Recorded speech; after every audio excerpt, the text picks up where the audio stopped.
नमस्कार, news state पर आप सभी का बहुत स्वागत है। आपके साथ मैं हूं सऊद मोहम्मद खालिद। आपके मुद्दे में आज बात मध्य प्रदेश और छत्तीसगढ़ में होने वाले चुनावों की, क्योंकि विधानसभा चुनावों की तारीखों का ऐलान हो चुका है। चुनाव आयोग ने 5 राज्यों के चुनाव की तारीखों का आज ऐलान कर दिया। इसके बाद से मध्य प्रदेश और छत्तीसगढ़ समेत सभी 5 राज्यों में सियासी हलचल तेज हो गई है। तारीखों के ऐलान के बाद जहां चुनाव आयोग मतदान की तैयारियों में लग गया है, तो वहीं सियासी दल अब अपने फाइनल मुकाबले में जुट गए हैं और जमीन पर रण और ज्यादा तेज और दिलचस्प हो गया है। आज चर्चा इसी मसले पर, साथ ही इस पर हमारे खास मेहमानों का एक पैनल भी जुड़ेगा, उस पर हम बातचीत करेंगे। सबसे पहले आज इसी से जुड़ी हुई एक पहले रिपोर्ट दिखाते हैं, उसके बाद चर्चा की शुरुआत।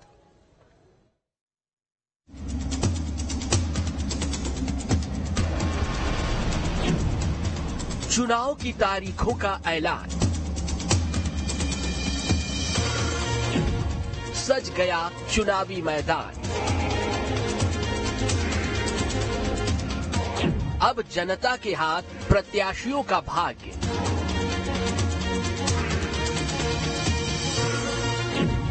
तीन दिसंबर को चुनावी परिणाम। मध्य प्रदेश और छत्तीसगढ़ के साथ 5 राज्यों में चुनाव की रणभेरी बज गई है।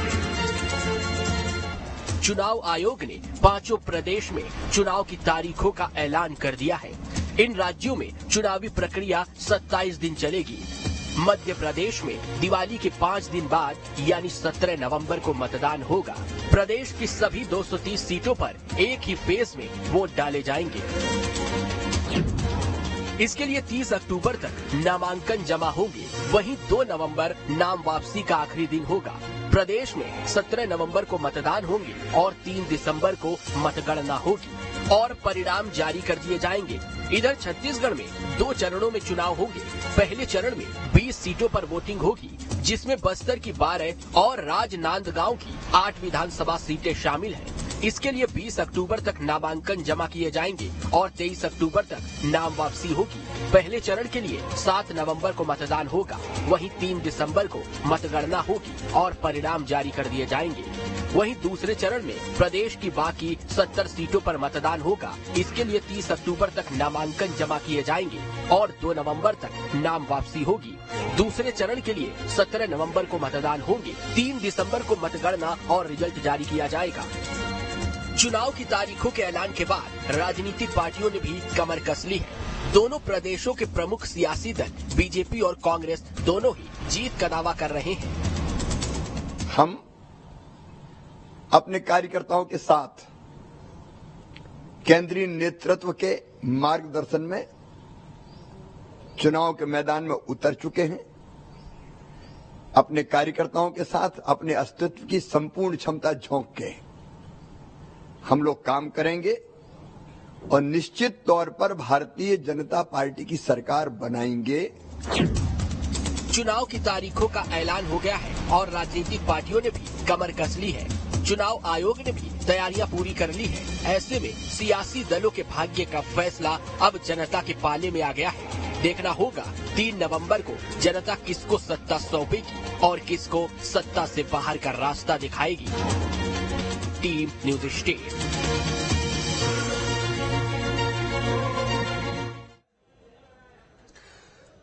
तो आज आधिकारिक रूप से चुनाव की रणभेरी बज गई। हालांकि इस जंग की तैयारी काफी दिनों से देखी जा रही थी और जमीन पर इसका असर देखने को मिलने लगा था, लेकिन जब आज आधिकारिक तौर पर तारीखों का ऐलान हो गया तो उसके बाद सबने अपनी कमर कस ली है और अब बड़े बड़े दावे भी किए जा रहे हैं और विरोधियों को परास्त करने के बड़े बड़े दंभ भी भरे जा रहे हैं। जरा इस पर हम विस्तार से चर्चा करेंगे और अपने मेहमानों से सबसे पहले आपका परिचय करा देते हैं। मेरे साथ इस वक्त 3 खास मेहमान जुड़े हुए हैं। मेरे साथ मौजूद है वरिष्ठ पत्रकार उचित शर्मा। उचित जी, बहुत स्वागत आपका न्यूज स्टेट पर। इसके अलावा बीजेपी की तरफ से पक्ष रखने के लिए बीजेपी प्रवक्ता मिलन भार्गव जी हैं। मिलन जी, आपका भी बहुत स्वागत। और साथ ही कांग्रेस का पक्ष रखने के लिए सुरेंद्र वर्मा जी मौजूद है, प्रवक्ता हैं। सुरेंद्र जी, आपका भी बहुत स्वागत। और मिलन भार्गव जी, मैं चर्चा की शुरुआत आपसे करना चाह रहा हूं कि छत्तीसगढ़ हो, मध्य प्रदेश हो, आपने कुछ चीजों में अपने आप को बहुत ज्यादा एक्टिव भी दिखाया और आगे भी दिखाया, क्योंकि जाहिर सी बात है 136 प्रत्याशियों के नाम आपके सामने हैं। इधर छत्तीसगढ़ में भी 85 प्रत्याशियों के नाम सामने हैं। रणनीति भी दिख रही है कि पहले आपने हारी हुई सीटों पर, उसके बाद कुछ केंद्रीय मंत्रियों और सांसदों को और अब की बार तो पूरी कैबिनेट को। लेकिन इन सबके पीछे एक जो रणनीति दिख रही है, कोई रस्साकशी भी है क्या? छत्तीसगढ़ में 5 सीट क्यों आखिर बची हुई है? यहां पर भी क्या जो 8 अभी मंत्रियों की टिकट अनाउंस होने बाकी है, उसको भी लेकर के कुछ पशोपेश है क्या? देखिए, जिस प्रकार से 5 राज्यों के चुनाव का बिगुल बच गया है और औपचारिक रूप से चुनाव आयोग ने जो घोषणा की है, देखिए इससे पहले से हमारी तैयारी पूरी तरीके से परीक्षा का समय है और परिणामों का तारीखें भी आ गई हैं। देखिए 24 घंटे 365 दिन भारतीय जनता पार्टी का प्रत्येक कार्यकर्ता जनता के बीच संवाद स्थापित करके यदि वो सरकार में है तो किस प्रकार से जनता की मूलभूत सुविधाओं को, मूलभूत जरूरतों को पूरा करने के लिए कल्याणकारी योजनाओं में अपनी भागीदारी निभा सके, सरकार के साथ कदमताल करके जनता को राहत दे सके, जनता को जो जरूरत है, उनकी आवश्यकता है और जनता की जरूरतों को सरकार तक पहुंचाने के लिए निरंतर प्रयासरत रहता है। तो रणभूमि में भारतीय जनता पार्टी का कार्यकर्ता हमेशा रहता है, तत्पर रहता है, सक्रिय रहता है। तो अब रही बात, देखिए हमने तो मध्य प्रदेश हो या अन्य प्रदेश हो, हमने अपने प्रत्याशियों की घोषणा बहुत हद तक कर दी है। मध्य प्रदेश में भी देखिए आप 230 विधानसभाओं में से 136 प्रत्याशी वहां रणभूमि में उतर चुके हैं, प्रत्याशी घोषित हो चुके हैं, लेकिन मध्य प्रदेश में कांग्रेस का प्रत्याशी शून्य है। आखिर कमलनाथ जी सूची लेकर जाते हैं और राहुल गांधी उसको नकार देते हैं। तो कमलनाथ के जो साथ काम करने वाले जितने भी मध्य प्रदेश के उनके स्तर के नेता हैं, सबने बुगल फूंक कर चुनाव रण छोड़ दिया है, चुनाव से भाग गए। नहीं मिलन जी, आपको बड़ी जानकारी है कि कांग्रेस के कमलनाथ कितनी बार लिस्ट लेकर पहुंचे और कितनी नकार दी गई। वैसे ऐसा नहीं, एक प्रक्रिया तो है, आप भी तो यहां से मंथन करते हैं, लिस्ट लेकर के जाते हैं, जब उस पर मुहर लगती है तो ही बड़े गहन चिंतन मनन के बाद ही तो लिस्ट जारी करते हैं। थोड़ा आगे थोड़ा पीछे वो भी कर देंगे। मंथन में घर्षण भी होता है और मंथन से कुछ ना कुछ अमृत प्राप्ति होता है, लेकिन कांग्रेस का वो मंथन कैसा है जिसमें शून्य, मतलब वहां से शून्य निकल रहा है। ठीक है, और हमारे यहाँ तो सूची पर सूची आ जाती है। हाँ। और रण में जिस प्रकार से हम लोग आशीर्वाद जनता का लेने जा रहे हैं और जन सैलाब जिस प्रकार से जनता का उमड़कर भारतीय जनता पार्टी के पक्ष में दिख रहा है, इससे डर कर हमारे तो सारे से बड़े छोटे से छोटा कार्यकर्ता चुनाव में उतर चुका है। लेकिन कांग्रेस के तमाम नेता, चाहे वो दिग्विजय सिंह हो या सुरेश पचौरी हो, अरुण यादव, वो सब रण छोड़ चुके हैं, भाग चुके हैं, अच्छा कर रहे हैं वो लोग। लेकिन आप देखिए कि भारतीय जनता पार्टी का कार्यकर्ता, भारतीय जनता पार्टी का नेतृत्व जिसको चलिए, अब मुझे लगता है बहुत ज्यादा इंतजार नहीं करना पड़ेगा। कांग्रेस शायद जिस उम्मीद में बैठी थी, जिस इंतजार में थी, शायद उसका इंतजार पूरा हो गया है। शायद कभी भी उनकी भी सूची जारी हो जाए। लेकिन मैं जरा सुरेंद्र जी से जवाब ले लेता हूं। सुरेंद्र जी, मंथन हो रहा है, घर्षण हो रहा है, लेकिन नतीजा 0 शून्य। आज तो तारीखों का भी ऐलान हो गया। कहा यह बात हो रही थी कि ऐलान से 6 महीने पहले आपकी लिस्ट आएगी, और आपको ये भी आप बहुत कहते थे कि अब जितने लोग जाना था जा चुके, अब कोई नहीं जाएगा। हम लास्ट मोमेंट भी देख रहे हैं, बहुत से आना जाना लगा हुआ है। कहीं दिक्कत है क्या, कोई परेशानी है क्या? क्या वाकई आपके कुछ बड़े नेता रण छोड़ चुके हैं जैसा मिलन जी कह रहे हैं, या फिर हवा बनी हुई है? मध्य प्रदेश और छत्तीसगढ़ में ये परंपरा कम से कम मैं समझता हूँ राष्ट्रीय पार्टियों में कभी नहीं रही कि चुनाव के 6 महीना पहले प्रत्याशी घोषित कर दे। बहुजन समाज पार्टी जरूर ये काम करते रही है, भारतीय जनता पार्टी शायद उसी के नक्शे कदम पे जा रही है, क्योंकि मध्य प्रदेश में पिछले बार भी नकार दिए गए थे। वो तो किस नहीं, आपके खेमे से ही आई बातों पर ही तो मैं पूछ रहा हूं, क्योंकि ये बात, ये सुगबुगाहट बहुत ज्यादा थी कि आप जो है बहुत पहले लिस्ट जारी कर देंगे। उसी सुगबुगाहट के सिलसिले में मैंने पूछा। ये नीति और नियत का अंतर आपको स्पष्ट करता हूँ। 3 महीना पहले कांग्रेस का पूरा शेड्यूल तय हो गया, ब्लॉक स्तर पे नाम मंगाए गए, सभी कार्यकर्ताओं को अवसर मिला, फिर जिला स्तर पर चर्चा हुई, फिर प्रदेश कांग्रेस कमेटी, फिर चुनाव समिति, राजनीतिक कमेटी, स्क्रीनिंग कमेटी, और 13 तारीख को CWC की मीटिंग है, उसमें नाम तय हो जाएंगे। ये तो 2 महीना पहले से शेड्यूल तय है। और भारतीय जनता पार्टी की आपको बताता हूँ, उचित शर्मा जी इस बात के गवाह है कि आज सवेरे तक अरुण साव जी जो प्रदेश अध्यक्ष है भाजपा के, जिस वायरल सूची को नकार रहे थे, आज वही की वही वायरल सूची ये प्रत्याशी के रूप में जारी। बिल्कुल ठीक कह रहे हैं आप, बात मैं मानूंगा। हाँ, ना मैं बात पूरी कर लूं खालिद जी। तो भाजपा के छत्तीसगढ़ के नेता और कार्यकर्ताओं को यह पता नहीं था कि किन नामों पर विचार हो रहा है, और जो नाम आए हैं 2018 में, जिनको रमन सिंह के तत्कालीन मंत्रियों को जो दागी, भ्रष्टाचारी, जो वादा खिलाफी के दोषी मानकर जनता ने नकारा था, फिर से उनको टिकट दिया। मतलब ये 2018 के जनादेश को फिर से अपमानित कर रहे हैं। छत्तीसगढ़ की बात मान ली, लेकिन आपकी तैयारी क्या है? आप अभी तक तो सामने भी नहीं आए ना, आपने पत्ते भी नहीं खोले, और वही मध्य प्रदेश के परिप्रेक्ष्य में भी जवाब दे दीजिए।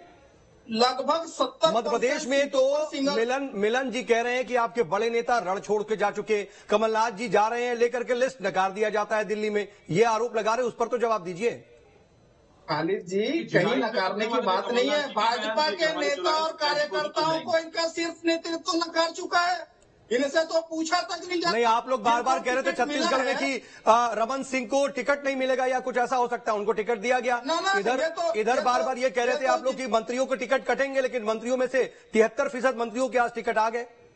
जितने दागी, जितने भ्रष्टाचारी, मैं आपको उदाहरण देता हूँ। रायपुर में जो प्रियदर्शनी सहकारी बैंक के जो 5 दागी थे, जिनको मुख्य अभियुक्त ने 1-1 करोड़ देने की बात कही थी, 5 टिकट पास गए, 5 टिकट। मिलन जी 1-on-1, मिलन जी 1-on-1, रमन सिंह और मिलन जी 1-on-1, मैं आ रहा हूँ। परिवारवाद है, सुन लीजिए। जुदेव परिवार से 2 टिकट, रमन परिवार से 2 टिकट, संपत अग्रवाल ने टिकट खरीदा। ये भाजपा के कार्यकर्ताओं का आरोप है। रायपुर दुखती रग मुझे लगता है कि जैसे ही परिवारवाद की बात होती है आप उधर से बिलबिला जाते हैं। वो ऐसा लगता है कि वो आप नस दबाते हैं और फिर आप एक्टिव हो जाते हैं। इसकी जरूरत नहीं थी, यहाँ पे बात नहीं निकली थी परिवारवाद की, लेकिन आप बताने लगे। खालिद जी, ये आरोप लगाते हैं ना, हमने तो कभी नहीं कहा वो क्राइटेरिया है। ये कहते थे भ्रष्टाचारियों को टिकट नहीं देंगे, नान घोटाले के आरोपी टिकट पा गए भाजपा से।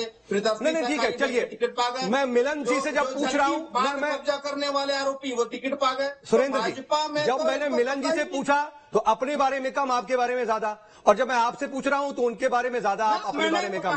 कांग्रेस की तैयारी बता दीजिए ना, आपकी लिस्ट आ रही है क्या? पितृपक्ष भी गुजर गया और 8 तारीख को का ऐलान भी, आज कल परसों कब आ रही है? खालिद जी, कांग्रेस में पूरी चर्चा हो गई है, चुनाव समिति की बैठक हो गई है, स्क्रीनिंग कमेटी की बैठक हो गई है।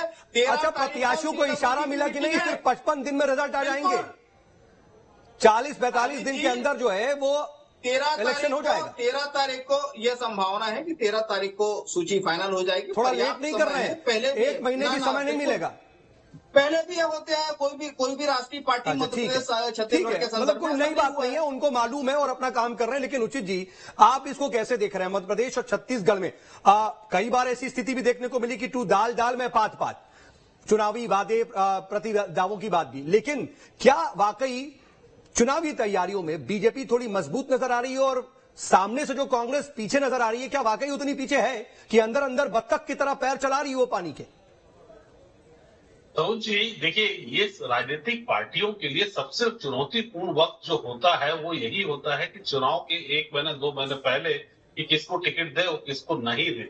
बड़ी तकलीफ में चलती है राजनीतिक पार्टियों के शीर्ष नेताओं से। अब जब बात करें तो उनके लिए आप समझ लीजिए एक बहुत बड़ा एग्जाम और कठिन परीक्षा जैसे महसूस करते कि जिस तरीके से भारतीय जनता पार्टी में छत्तीसगढ़ में विरोध चल रहे हैं, जिस तरीके से प्रदर्शन, वो वही बात है ना सर कि ऐसे तो बाकी वक्त में सब अपने हैं, लेकिन असल में उसी वक्त पता चलता है कि नेतृत्व किसका है। बहुत ही कठिन परीक्षा के दौर से शीर्ष नेता गुजरते हैं, वो किसी भी पार्टी के हो। ठीक बात। देखिए, ये वक्त है, ये मंथन के बाद, समय लेने के बाद, जो भी है, मैं इसे नहीं मानता कि आप पहले कर दिए बाद में कर दिए।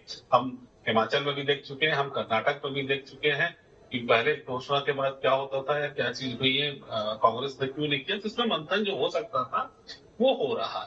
सवाल ये उठता है कि आप किनको टिकट दे रहे हैं। महिलाओं की जो बात कर रहे थे, महिलाओं के परसेंटेज जो रिजर्वेशन, बिल्कुल ठीक कह रहे हैं आप, जो आने वाले समय से होने वाला है, क्या खुद राजनीतिक पार्टियां उसको अपने दल में तवज्जो दे रही है? मैं तो मिलन जी से पूछने भी जा रहा था कि आपने अभी महिला आरक्षण की बात की और इस पर पूरा चुनाव लड़ रहे हैं, आपकी तीनों चौथी लिस्ट में कितने महिलाएं हैं? गिन रहे हैं हम और प्रतिशत भी दिख रहा है। मैं भी उसी को ही गिन रहा था, उसी को गिन रहा था। छत्तीसगढ़ का तो मैं कंप्लीट, छत्तीसगढ़ में भारतीय जनता पार्टी ने 85 में से 14 महिलाओं को तो दिया है। 14 महिलाएं हैं, 2 पूर्व IAS हैं, पूरे 12 के 12 मंत्री हैं, 2 पुराने पूरे स्पीकर हैं, वो तमाम उन लोगों को दिया। भारतीय जनता पार्टी ने पहले लिस्ट जारी करके यहाँ एक कदम आगे है। लेकिन भारतीय जनता पार्टी और कांग्रेस के राजनीतिक कोशिशों और राजनीतिक प्रयास और लोकतंत्र में जाने के अपने अपने तरीके हैं। भारतीय जनता पार्टी 24 घंटे, 12 महीने, 52 सप्ताह वो चुनावी मोड में रहती है और यही उनका प्लस पॉइंट है। प्लस पॉइंट भी देखिए, मैं अगर इसको और फाइन समझाऊं तो भारतीय जनता पार्टी जो है वो एक कॉर्पोरेट प्रॉफिट की तरह पॉलिटिक्स करती है और कांग्रेस वहीं पे जो है वो CSR की तरह पॉलिटिक्स करती है।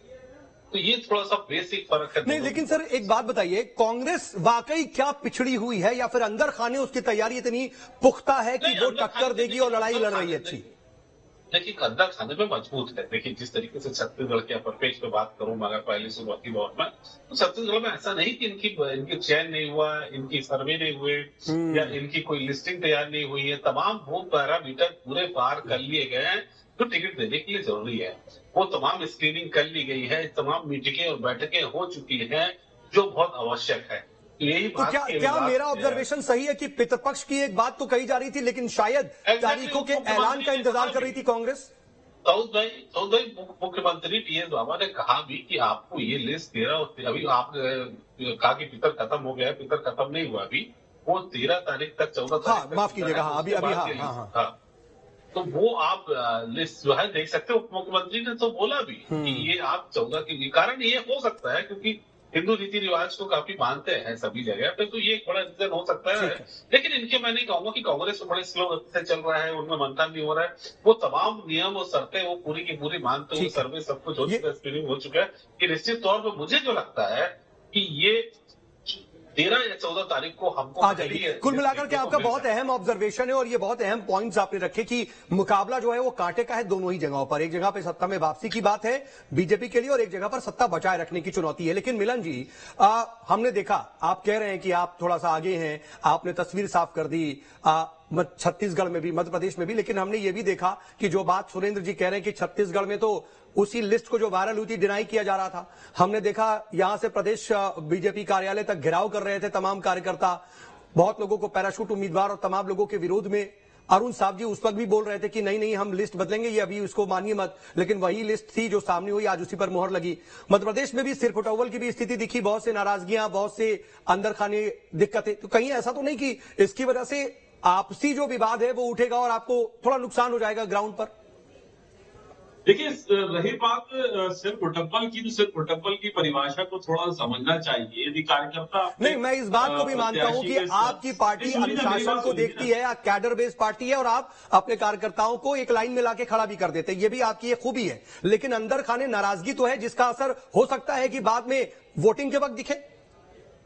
देखिए परिवार में यदि नाराजगी है तो उसको मनाया भी जाता है, उसको काम में लिया भी जाता है। भारतीय जनता पार्टी की कार्य पद्धति है, कार्यकर्ता कार्य के साथ निर्देशित होकर शीर्ष नेतृत्व के मार्गदर्शन में काम करता है। देखिए भारतीय जनता पार्टी के उदय से लेकर अब तक आप देखेंगे तो विश्व में सबसे बड़ा दल उभर कर, यदि भारत जो विश्व का सबसे बड़ा नहीं, मैं देखिए मैं स्पेसिफिक जवाब चाह रहा हूँ क्योंकि देखिए समय कम होता है, मैं चाहता हूँ सबके पास जवाब आ जाए प्रॉपर। लेकिन जिस प्रकार से मध्य प्रदेश में भारतीय जनता पार्टी की सरकार ने लगातार विकास के सोपान चढ़े हैं तो उसमें बहुत सारे मापदंड हैं। लेकिन मिलन जी मैं आपकी बात समझ गया, एक छोटा सा जवाब दे दिएगा, एक छोटा सा जवाब दे दिएगा मुझे। मध्य प्रदेश में ऐसी क्या स्थिति आ गई कि आपको अपने राष्ट्रीय महासचिव को उतारना पड़ गया, आपको 7 सांसदों को उतारना पड़ गया, 3 केंद्रीय मंत्री, छत्तीसगढ़ में भी 36 मेडिकल कॉलेज है, कभी 7,500 आप शायद सुन नहीं पा रहे हुआ करते थे। मिलन जी सुन पा रहे हैं? सैकड़ों की संख्या में स्कूल हुआ करते थे। शायद मिलन जी तक आवाज नहीं पहुंच रही है। 50,000 मिलन जी मैं माफी से के साथ रोक रहा हूं क्योंकि समय कम है, इसलिए मैं जल्दी से चाह रहा हूं कि सबसे सुरेंद्र जी जिसकी दम पर हम चुनाव लड़ने जा रहे हैं। ठीक है, मैं आ रहा हूं। आप सुनना नहीं चाह रहे, आप मत सुनिए। नहीं मैं सुन रहा हूं। आपने तय कर लिया कि मुझे लगा कि कुछ कम्युनिकेशन में दिक्कत है। ना मिलन जी मुझे लगा कि कुछ कम्युनिकेशन में दिक्कत है। नहीं मुझे लगा कि कुछ कम्युनिकेशन में दिक्कत है क्योंकि मैं स्पेसिफिक जवाब चाह रहा था फटाफट की सबसे कम से कम बातचीत हो जाए। इनसे पूछिए ना क्यों सूची जारी नहीं हो रही है? मैं पूछ रहा था, मैं उन्हीं के पास आ रहा था, लेकिन मैं आपसे कुछ एक काउंटर सवाल कर रहा था कि क्या शीर्ष नेतृत्व में है जो 420 केस में जमानत पर चल रहे हैं, लगातार एक के बाद एक षड्यंत्र रच के फर्जी ट्वीट। आप देखिए आप कह रहे हैं कि आप नहीं सुनना चाहते लेकिन आप मुझे बोलने नहीं दे रहे, उन्होंने बातचीत नहीं हो पा रही। ठीक है मामले तो इनका नेतृत्व जो 420 के केस में कई बार चल रहा है, तो मध्य प्रदेश में विकास के मुद्दों पर राजनीति क्यों नहीं करना चाह रहे? ठीक है। सुरेंद्र जी छत्तीसगढ़ में भ्रष्टाचार और वादा खिलाफी का ही सबसे बड़ा मुद्दा लेकर के बीजेपी सामने है, सत्ता परिवर्तन की बात कर रही है। इधर दूसरी तरफ आप मध्य प्रदेश में कितने एकजुट हैं? ज्योतिराज सिंधिया तो नहीं है, लेकिन क्या वाकई उतनी मजबूत है कि आप 3 केंद्रीय मंत्रियों का मुकाबला कर रहे हो? 7 सांसद हैं, बीजेपी के राष्ट्रीय महासचिव हैं। क्या लग रहा है कि इतने कद्दावर नेताओं के सामने आप उतने बेहतर और कद्दावर कैंडिडेट्स उतार पाएंगे? चुनौती तो है आपके सामने ना। खालिद जी, हिमाचल और कर्नाटक के बाद भारतीय जनता पार्टी ये समझ चुकी है कि ये 2023 नहीं 2024 में भी इनका सुपड़ा साफ होने वाला है। और जिस प्रकार से केंद्रीय नेतृत्व को उतार रहे हैं, विजय वर्गीय जी का वीडियो आपने भी देखा होगा।